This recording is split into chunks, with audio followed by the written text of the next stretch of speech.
El Partido Obrero y el Peronismo. 16 de octubre de 2020.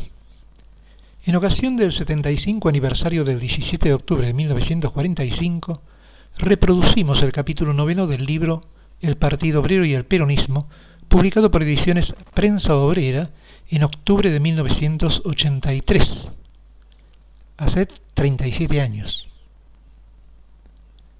El peronismo es un movimiento nacionalista de contenido burgués que ha logrado mantenerse en la dirección política de las masas durante casi 40 años. Se ha atribuido su surgimiento y desarrollo al genio único de un líder. Pero lo que los peronistas opinan de Perón, opinan los egipcios de Nasser, los indonesios de Sukarno, los hindúes de Gandhi. Es decir, que los movimientos nacionalistas son un fenómeno común a las naciones atrasadas, en las que se plantea la resolución de las tareas democráticas y la independencia nacional. En el período de ascenso de la burguesía mundial, movimientos similares tuvieron lugar en Europa con las banderas de la revolución democrática burguesa. En la época imperialista, esas banderas se vinculan a la independencia o autonomía nacionales. El nacionalismo burgués está interesado en ellas como una forma de acrecentar su participación en la explotación del mercado mundial y de extender las bases de dominación sobre su propia clase obrera. La burguesía nacional es una clase relativamente débil frente al imperialismo y al proletariado que explota. La necesidad de afirmarse como clase dominante ante esta situación la obliga a operar bruscos virajes políticos y a oscilar entre el coqueteo con las masas para resistir la presión imperialista y la contrarrevolución para aplastar las tendencias independientes de la clase obrera. La experiencia histórica muestra que cuando el movimiento de masas intenta superar los tímidos planteamientos de la burguesía nacional, los movimientos nacionalistas burgueses no titubean en abandonar su coqueteo con las masas para convertirse en instrumentos incondicionales del conjunto de los explotadores. En primer lugar, el imperialismo. Las diferencias entre los movimientos nacionalistas burgueses de los distintos países no responden a una doctrina particular, sino que son el reflejo de las distintas correlaciones entre las clases que componen la nación y en su distinta ubicación en la economía y políticas mundiales.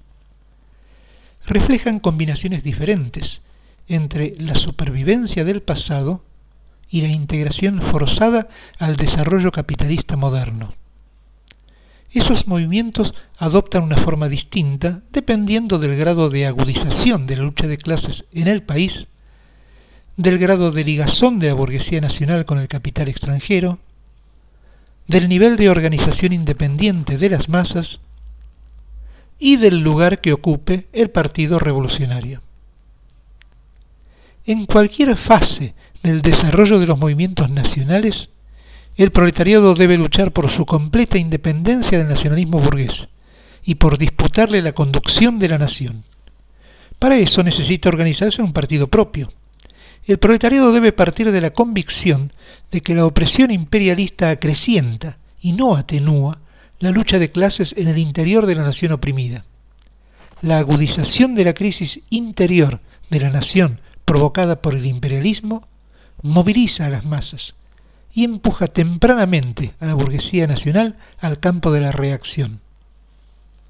O el proletariado se convierte en la dirección de las masas de la ciudad y del campo e impone su propio poder, el gobierno obrero, o la burguesía, en alianza con el imperialismo, imponen un régimen contrarrevolucionario contra la mayoría nacional.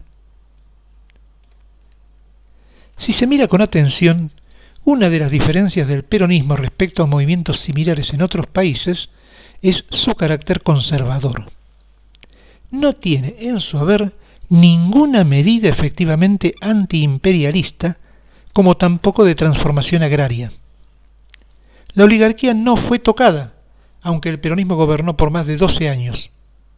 A pesar de haber debutado vociferando contra los yanquis, suscribió rápidamente el Tratado Imperialista Militar de Río de Janeiro, en 1947. En cambio, se esforzó, como pocos movimientos nacionalistas lo hicieron, por lograr la identificación de la clase obrera y por aparecer incluso como su representante, al punto que, para algunos, cumple la función que en los países desarrollados tienen los partidos obreros.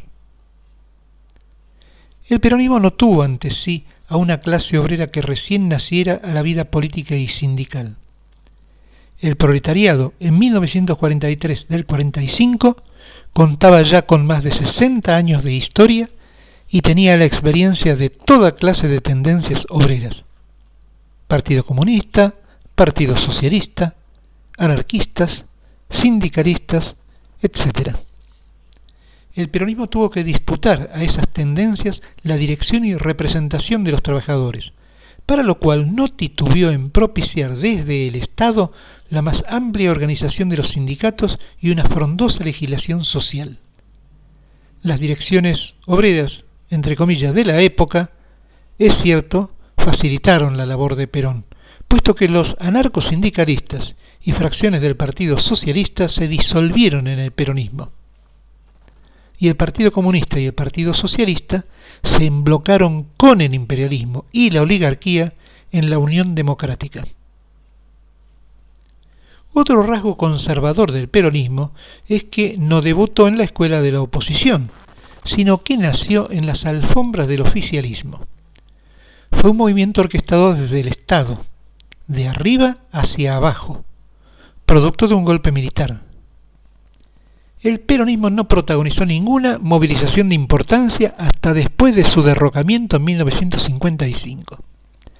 La excepción podría ser el 17 de octubre de 1945, pero si se lo analiza bien, se verá que le fue impuesto desde afuera y que gravitó no por la fuerza de su acción directa, sino porque ayudó al desenlace de una prolongada crisis y división políticas en las clases dominantes.